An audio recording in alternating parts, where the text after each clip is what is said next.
Living in Myrtle Beach is not always a vacation. I talked about this a while back in a video, and well, a lot of people jumped on that video and said they appreciated it, they found it really valuable. But as I talk to people on a regular basis, they all say, listen, I want to come to the beach. I've been there many, many times. I know it. I'm going to move and live there. And I ask them, well, what area do you want to live in? And they go, I don't know, Myrtle Beach, that's the area I know, or Garden City, down right by the ocean, because I'm gonna be able to just go down to the beach every day and I'm gonna relax and enjoy things. But the reality is that we can't do that. You still have to have life, you still have to do things, and you wanna have sometimes a little bit of a slower pace. You wanna be able to relax, you wanna be able to take things easy. We had an event at our church the other night, and I was there helping out, and we allow all the children to come hang out with us on a Saturday night and allow the parents to go out and have a date night. And whenever they come back, I always love to ask the locals, so what you guys do tonight on your date night? And I can't tell you how many people said, we just went home and relaxed and took it easy and quiet, kid-free. The one guy I talked to, he said, man, we went home, we lit a fire in the fire pit out back, made some hamburgers on the grill, and we just sat around and relaxed. And it was so wonderful. If you live right down by the beach and all the hustle and bustle of things happening here in Myrtle Beach, where all the tourism happens, you can't do those kinds of things because it's just too noisy, it's too hectic. So today I want to talk about 5 areas where you can live around the Myrtle Beach area and enjoy all of the stuff that the tourism gives right around the corner, but have the quiet and relaxation that you're looking for as well. So let's get started on this list. All right, so let's get into this list of these 5 areas. And the first one on the list that I want to talk about is Conway, South Carolina. It's an area that's out to the west of Myrtle Beach. If you've watched any of my videos in the past, you've heard me always say that the farther you get away from the Big Blue, the more affordable land's going to become. The closer you get to the big ocean, the more expensive it becomes, and also a lot more chaos usually happens. Conway, South Carolina is an awesome area where you can live the relaxed life. You're about 20 to 30 minutes away from the beach for most parts of Conway, and there's a lot of great things that it has to offer. It has a very quaint downtown feel where you can go and visit the historic downtown area.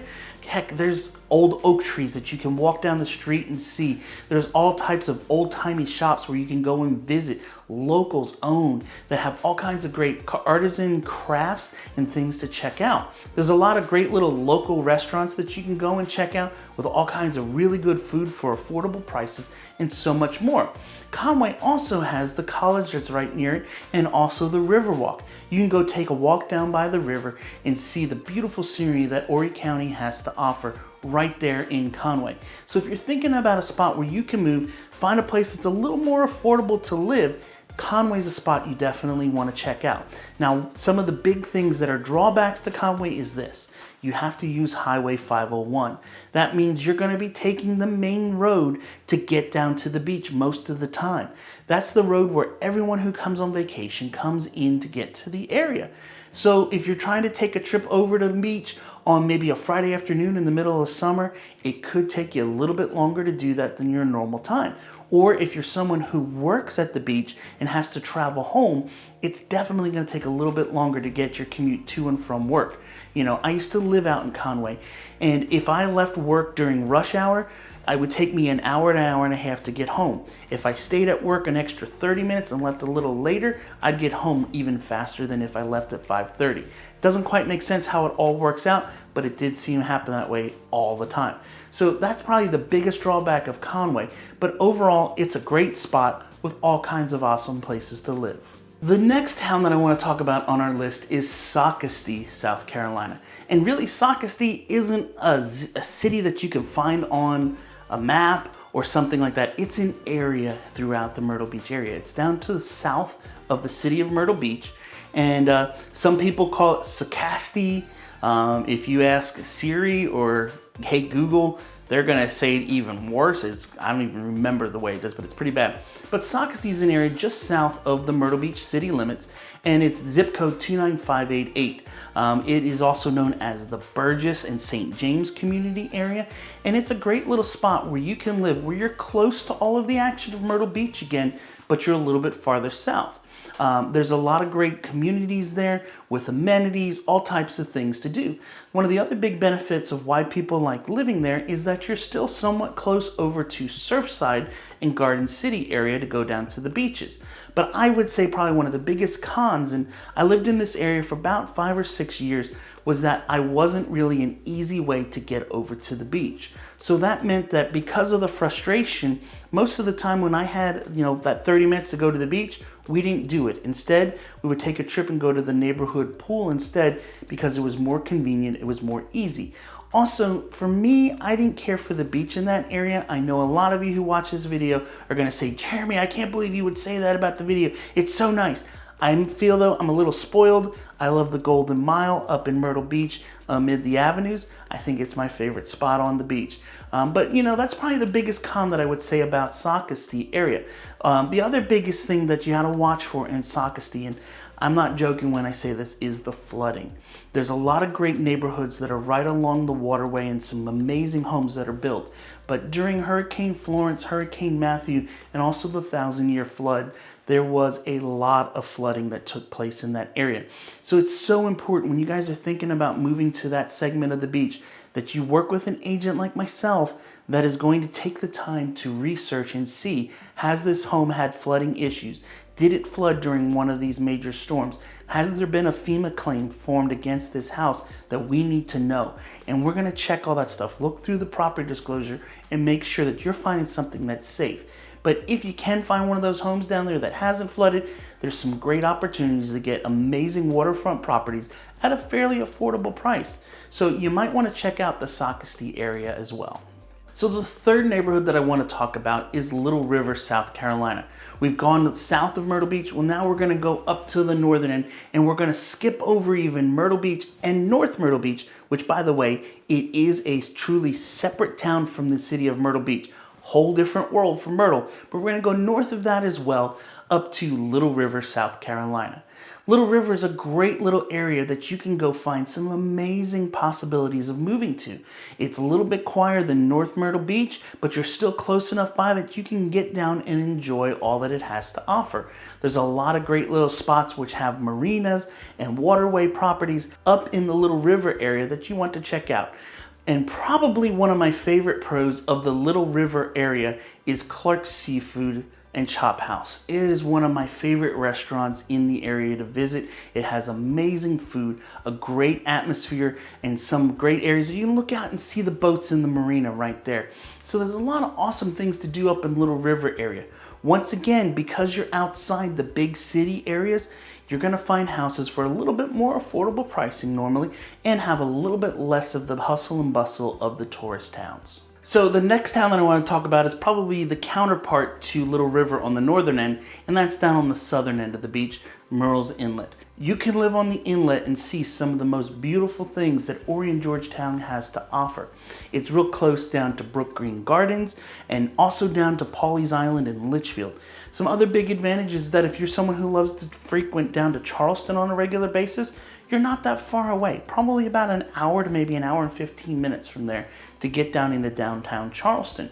One of the big cons though of it is that you're a little bit farther away from the Myrtle Beach Airport. You're probably looking at about a 25 to 30 minute drive. But there are some beautiful, amazing communities down there with custom home builds. You can find homes of all different types. There's also some neighborhoods that have some great amenities down there as well, and also some of the most premier golfing places that you can find throughout the entire Grand Strand. So there's a lot of great things to check out down in Murrells Inlet. You can take trips down to the Marsh Walk and eat right there. Some places that are great to check out is Drunken Jack's, Bovine, Divine Fish House. Some great spots where you can get some amazing seafood right there in the inlet as well. So you definitely want to check them out. Now, I mentioned about it being a little bit farther south, and this is true of both Murrells Inlet and Little River, that when they opened up Highway 31, it gives you access to get from one end of the beach to the other fairly quickly.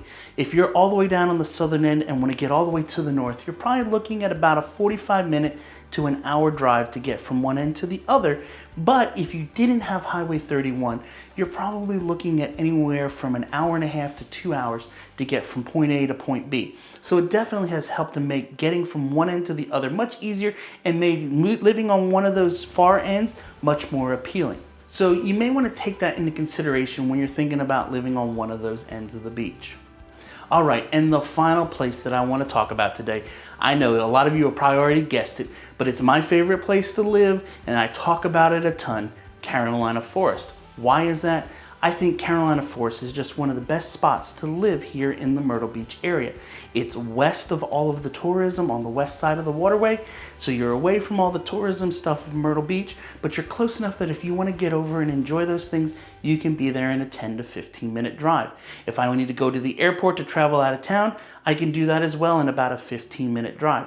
If I have friends who say, hey Jeremy, let's go to dinner tonight up at Clark's in Little River, I jump on 31, I'm there in 25 minutes. If somebody calls me and says, hey Jeremy, let's meet down at Divine Fish House in Murrells Inlet, I jump on 31, head south, I'm there in 30 minutes as well. So it's a really great way to get all around the town. For me, as someone who works and travels all up and down the beach helping people buy, it's really important to have ease of access to get from one end of the beach to the other, and this is kind of as centralized point as I could get to find. The other great things about Carolina Forest is that you have some amazing communities. We have communities that sit right on the waterway, like the Bluffs on the waterway, Waterway Palms, Carolina Waterway Plantation, and the Battery. Those are some great spots. We also have some awesome communities with great amenities. I've talked about those before. You know, the Berkshire Forest, the parks, the farm at Carolina Forest. Great amenities in all of these communities for you to check out as well. So for me, Carolina Forest is a great spot that's kind of the happy medium of everything that I need for a day-to-day basis. I can go travel to anywhere on the beach, usually within about a 15 to 20 minute drive. I can get to the things that I do on a daily basis with my family. My kids do dance, so we're traveling up and down 31 to get them to the dance studio down on the southern end of the beach and back to our house fairly easy. If my wife wants that trip over to the beach to go for a walk in the morning, she can do that in 15 minutes. And to me, I think Carolina Forest offers so many great things, and it's at a fairly affordable price in comparison to some of the other areas of the beach. You go down to Pawleys Island and go into some of those communities, you can easily spend $600,000 to $800,000 for a home that you can come over to Carolina Forest, get basically the same thing for probably in the $400,000 to $500,000 range. A huge savings when you're looking at property. You also then have the ability to get to where you need to quick and easy, and to me, I just think it makes sense all around. So anyway, guys, that's 5 communities here in the area that are around the Myrtle Beach area, away from all the tourism, where you can have a great life, relax, enjoy things, but get to the stuff that Myrtle Beach has to offer pretty quick and easy. And I hope you guys found value in it. If you have any questions about it, my contact information is down below. Feel free to shoot me a text message, email, call me, whatever. I'm here to help you however I can. And as always, if you enjoyed this video, do me a favor, give it a thumbs up, get that bell on, and I'll catch you in the next one. See ya.